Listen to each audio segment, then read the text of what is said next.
Welcome to Harsh Realist broadcast on the 22nd of August 2016.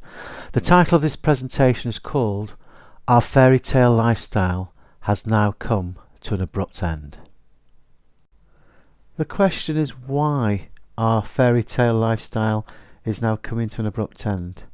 Well, I believe it started around 1971 when the dollar became detached from the gold standard. Richard Nixon, who was the president of the US at the time, wanted to pay for the Vietnam War, and the dollar being tied to the gold standard stopped him over leveraging, therefore couldn't borrow more money. It was only supposed to be a temporary measure, but as we know, it never was temporary. And I think that's when we really had our problems starting, when we started to over leverage in such a manner. And they then introduced fancy new financial instruments to over leverage, which I'll go into detail a bit later on. However, the public got used to a standard of living that was not sustainable by over leveraging. In other words, borrowing from the future. Politicians promised the earth to a fickle public, and to be honest, we are as just much to blame. Multinational corporations have become far too powerful, and this is squeezing out small businesses. So the attempts made to keep our current fairy tale lifestyle going. Well, governments are running deficits. It's just become a way of life. There seems to be no effort at all to try and run surpluses. Record low interest rates. Well, in the UK, only recently, a week or so ago, they cut the base rate to 0.25%. And I wouldn't be surprised in the coming years that we actually go negative. Quantitative easing, that was also done in the UK again recently, counterfeiting the currency as far as I'm concerned. Credit cards, well, there's still lots of credit cards in the system. People borrowing money that they simply do not have. And it's another case of over leveraging. The US continuing to raise the debt ceiling. There seems to be no effort at all to rein in the spending. So we are in a situation where we've just been spending, which is obviously creating much more debt. People expect far too much from a world that cannot sustain the developed country's consumption. And there will come a time when we will have to face that harsh reality. History reminds us that life was very tough. Just turn the clock back, say 200 years in the UK, and you can see the hard grind that people went through, the diseases that they had to face. We are very lucky today compared to what life was like then. However, we have been in an economic bubble since the Second World War, and I fear it's about to change abruptly. The signs that indicate our standard of living is falling. Well, as I mentioned before, there's record low interest rates, and that's affecting savers and pensions. And I do fear a pension crisis in the near future. There's been cuts in the public sector, and that's now causing a strain, and again that, as I fear, is going to only get worse. University fees rising well above the inflation rate. That's going to affect the youngsters, and it's like an extra tax when they are working. Governments are becoming more draconian.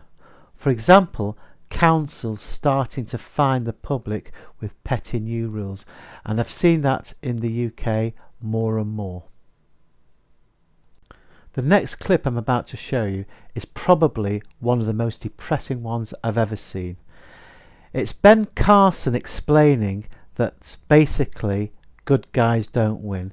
So if you want to get on, you might as well exaggerate and not tell the truth. So here we go. Sir? Let me tell you something. When you're very nice, you're very respectful, you talk about the real issues and not get into all these issues, where does it get you? It gets you where it got me. Nowhere, okay? So, what have I learnt as I'm getting older? Well, unfortunately, I do see the sad realities of life. The poor will remain poorer, than they need to be, and the rich will remain richer than they need to be due to a corrupt system.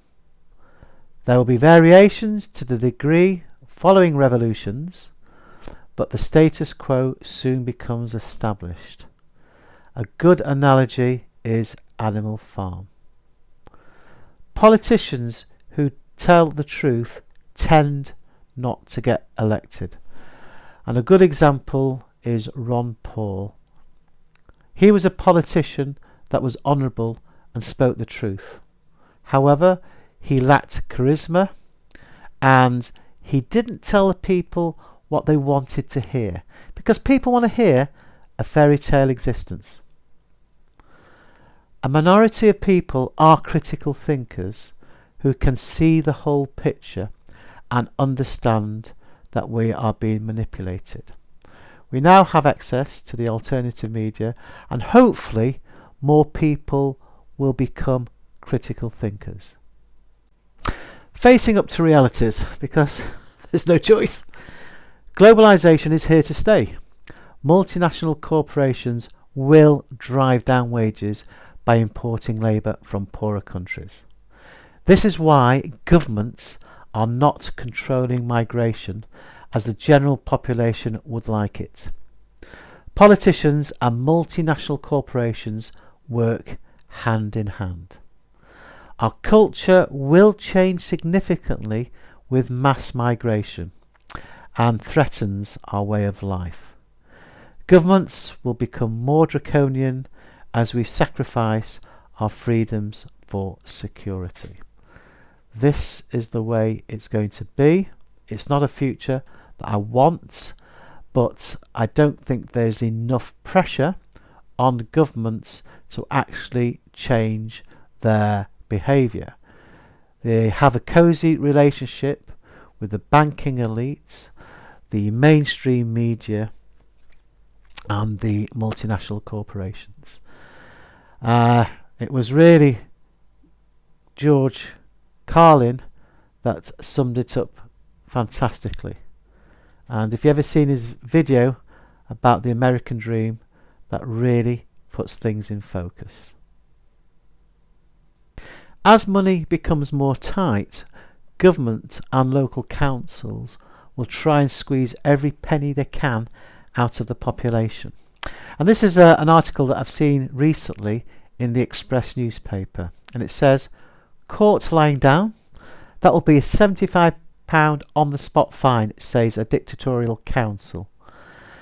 Well, there we go. I fear that we are going to have a more draconian government, and anybody that's seen my previous videos will know that I've been stating this for a while.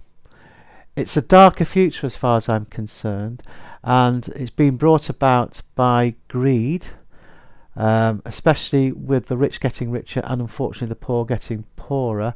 And as far as I'm concerned, in the UK we are now returning to a Victorian Britain. The multinational corporations have become far too powerful, and it's getting harder to fight them. I fear that one day there will be a revolution. When, I don't know, but that's the only thing that will stop the multinational corporations getting even more powerful.